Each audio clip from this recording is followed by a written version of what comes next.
오늘 한국 시간으로 오후 10시 손흥민의 토트넘은 아스톤 빌라와의 28라운드 원정 경기를 치를 예정입니다.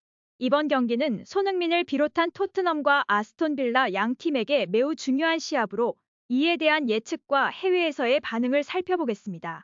현재 양 팀의 순위는 아스톤 빌라가 17승 3무 6패로 승점 55를 기록하여 4위에 올라 있고 토트넘은 15승 5무 6패로 승점 50을 얻어 5위에 랭크되어 있습니다. 이번 경기에서 손흥민이 속한 토트넘이 승리한다면 승점 차이를 2점으로 좁힐 수 있을 뿐만 아니라 아스톤 빌라보다 한 경기 덜 치른 상황이기 때문에 챔피언스 리그 진출을 위한 4위로 올라설 수 있는 가능성이 높아집니다. 하지만 아스톤 빌라는 이번 경기를 통해 손흥민과 토트넘의 추격을 따돌리고 자신들의 4위 자리를 공고히 하려는 의지가 큽니다. 따라서 이번 경기는 양 팀 모두에게 매우 중요한 시험이 될 것으로 예상됩니다. 특히 손흥민이 이끄는 토트넘은 자신들의 강점을 발휘하여 상대를 이기고 차이를 좁히기 위해 최선을 다할 것으로 보입니다. 이에 대한 해외에서의 반응과 관심도 높을 것으로 예상됩니다. 이번 대결에 대한 해외 분석을 살펴보겠습니다. 토트넘은 지난주 크리스탈 팰리스를 3대1로 이기며 이번 경기에 앞서 기세를 올리고 있습니다.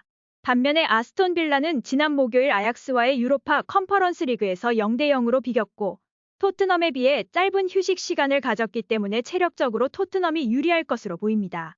또한 아스톤 빌라의 제이콥 램지를 비롯한 핵심 선수들이 부상으로 인해 이번 경기에 출전할 수 없는 상황입니다. 모건 로저스가 왼쪽에서 램지를 대체할 것으로 예상됩니다. 이러한 상황에서 토트넘은 지난 경기의 승리로 자신들의 자신감을 높이고 있으며 상대팀의 부상 문제를 고려할 때 이번 경기에서 좋은 결과를 얻을 가능성이 높아 보입니다. 한편으로는 토트넘은 페드로 포로의 복귀를 예상하고 있으며 히샬리송은 여전히 출전이 불가능한 상태입니다. 후스코어는 우나이 에미리 감독이 이끄는 아스톤 빌라가 최근 5경기 중 4경기를 승리했고 지난 시즌 토트넘이 아스톤 빌라에게 3경기를 패배했던 점을 들어서 오늘 경기의 결과를 2대1로 아스톤 빌라가 승리할 것으로 내다봅니다. 그러나 해외 누리꾼들의 생각은 다르게 나타나고 있습니다. 후스코어의 예측에 동의하지 않는 의견이 많으며 토트넘이 이길 것이 분명하다는 주장이 많습니다. 실제로 토트넘이 3대1 또는 3대2로 승리할 것이라는 의견도 많이 나오고 있습니다. 또한 이 경기의 MVP가 손흥민이 될 것이라고 생각하는 사람들이 50%가 넘고 있습니다. 영국의 한 매체는 전반적으로 아스톤 빌라가 이번 시즌 홈에서 강했지만 올해 초부터 뉴캐슬과 맨체스터 유나이티드에게 홈 경기에서 패배를 겪었고 비록 최근 5경기 중 4번을 이겼지만 경기력 수준은 확실히 떨어졌다고 평했습니다. 반면에 토트넘은 히샬리송의 이탈이 있었지만 거의 완전한 전력의 스쿼드를 보유하고 있기 때문에 토트넘의 승리 가능성이 더 크다고 예측했습니다. MBC는 격렬한 경기가 될 것으로 예상하며 토트넘이 최근 경기에서 무실점을 기록하지 못한 점을 지적하고 있습니다. 이러한 분석들을 종합해보면 이번 경기는 매우 치열하고 예측하기 어려운 경기가 될 것으로 예상됩니다. 특히 손흥민의 활약과 함께 토트넘의 전력과 아스톤 빌라의 홈에서의 강점이 대결을 더욱 흥미롭게 만들 것입니다. 다음은 토트넘의 엔제 포스테코글루 감독의 경기 전 인터뷰 내용입니다.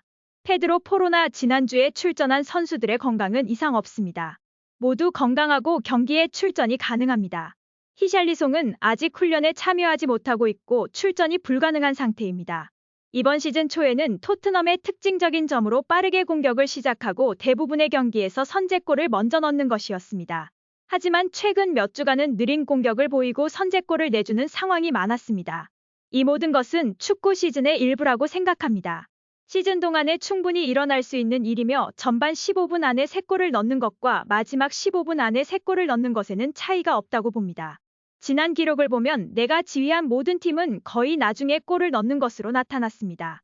이것이 우리의 게임 모델이며 팀이 트랙을 바꾸는 방법이라고 생각합니다. 요즘 4위를 놓고 치열한 경쟁이 벌어지고 있지만 저는 특정 목표를 가지고 있지 않았습니다. 만약 4위에 드는 것이 목표라고 한다면 현재 상황에 만족할 수 있습니다.